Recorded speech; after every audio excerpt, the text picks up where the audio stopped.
मेहनत बर्बाद करके रख दी।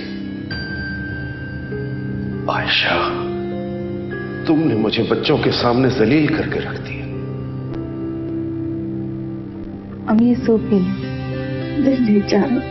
अम्मी अब हल्की ग़िज़ाओं पे तो आपका गुजारा है, और अगर आप सूप नहीं पियेंगे तो ठीक कैसे होंगी? अम्मी परेशान बच्चे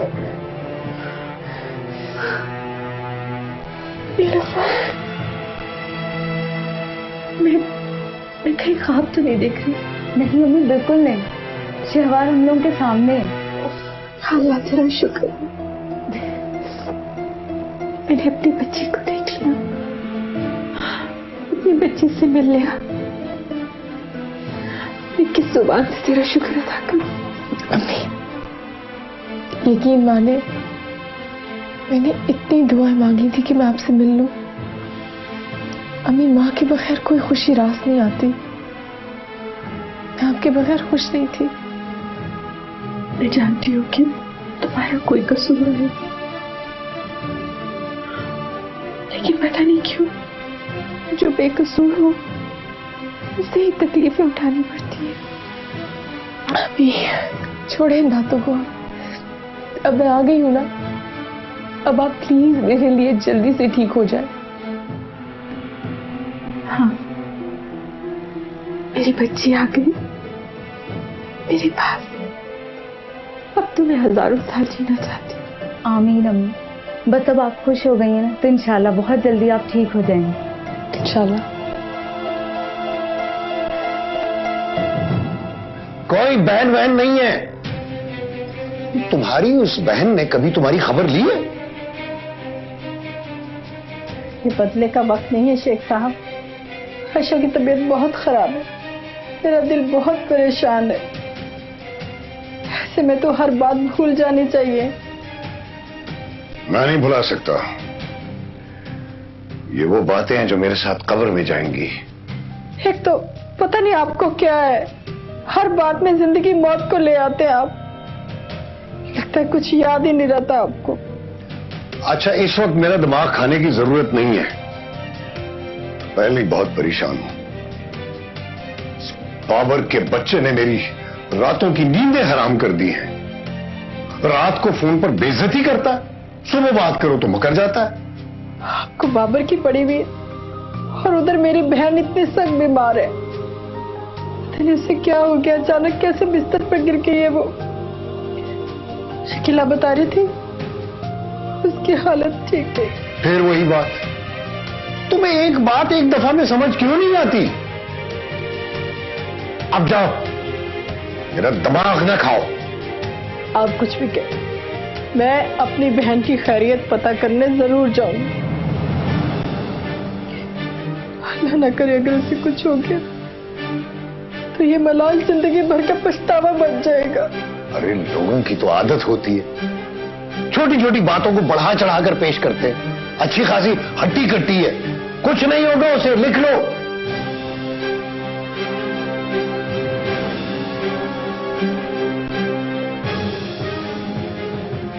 हर मुसीबत इसी घर में ये ले आती है। मेरा ख्याल है काफी देर हो गई है शहवार। एहसन भाई तुम्हारा इंतजार कर रहे हैं गाड़ी में। एहसन आया है, शहवार तो अंदर क्यों नहीं आया? अम्मी, एहसन खुद अंदर नहीं आए। उन्होंने सोचा कि वो आएंगे तो अब्बा शायद हाइपर हो जाए और आपकी तबीयत शायद मजीद खराब हो जाए, तो वो जान की गाड़ी में वेट कर रहे हैं। बुरी बात है बेटा, अगर सरदार साहब ने तुम्हें माफ कर दिया है तो फिर एहसन को भी माफ कर दिया ना, चाहे मेरी खातिर ही सही। नहीं अम्मी, रहने दे। एहसन आपसे बाद में मिल लेंगे ना। हुजूर में हंगामा क्रिएट हो गया तो क्या फायदा।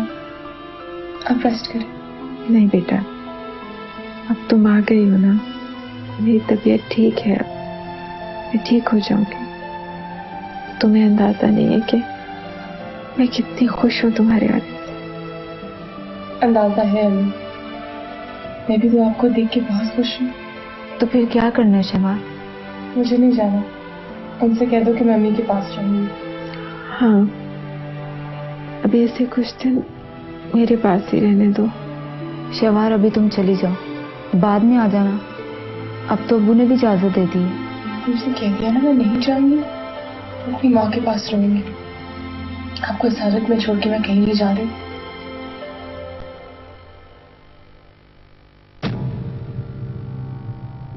उठो, मैं कह रहा हूं उठो, यहां से चली जाओ। कहाँ जाऊं? कहीं भी जाओ, इस कमरे से दफा हो जाओ। मैं भी अब इस जबरदस्ती के रिश्ते को आगे बढ़ाना नहीं चाहूंगी। मॉम आ जाए, उनके सामने ही सारी बात होगी। एग्जैक्टली, मैं भी मॉम का वेट कर रहा हूं। वो आएंगी, मीटिंग होगी और उसके बाद जो फैसला करेंगी ना, तुम्हें भी कबूल करना होगा। मुझे तो वैसे ही कबूल है, नफरत हो गई है मुझे तुमसे।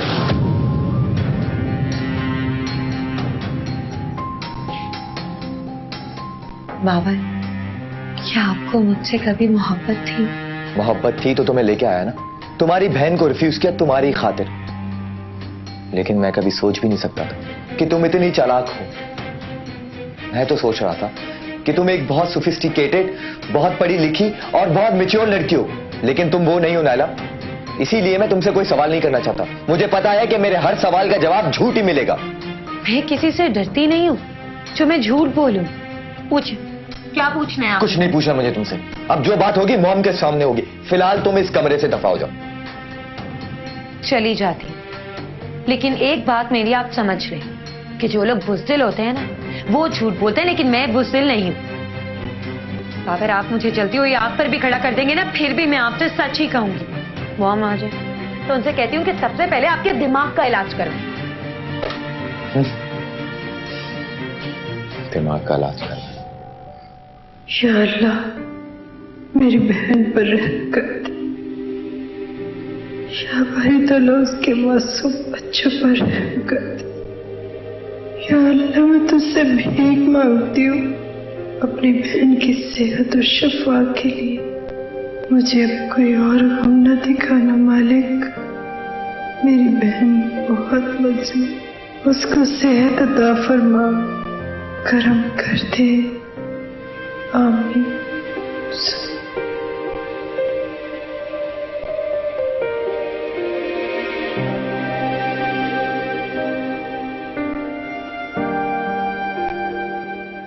इस औरत को अपनी बहन की पड़ी हुई है। उसे पता ही नहीं कि इस वक्त मुझ पे क्या बीत रही है।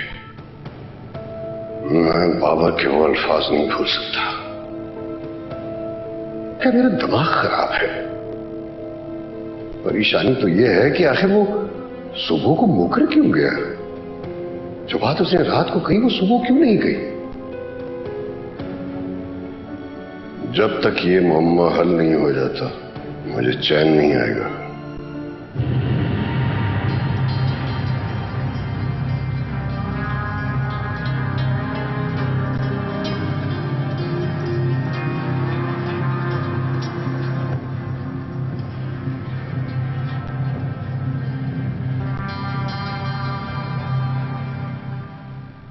बाबर, आपने मेरी बहन को ठुकराकर मेरी बहन पर बहुत बड़ा एहसान किया था। बाबर मुर्तजा, आज मुझे अंदाजा हुआ कि नबीला कितनी खुशकिस्मत है। अगर वो इस घर में आ जाती तो मेरी तरह तो नहीं रहती। वो बेचारी तो सीधी सादी खौफजदा सी लड़की, उसे तो तुम जैसे जीते जी मार ही देते और हमें खबर तक ना होती। मम्मी आ जाए तो मैं उनसे यही कहूंगी कि उनकी बेटी इसी घर में मौजूद थी, फिर भी उन्होंने किसी की बेटी का एहसास नहीं किया। इतनी खुदगर्ज मां, और ये मैं आपको कभी माफ नहीं करूंगी। जब आपको पता था कि बाबर शादीशुदा जिंदगी के काबिल नहीं है तो आपने बाबर की शादी की ही क्यों?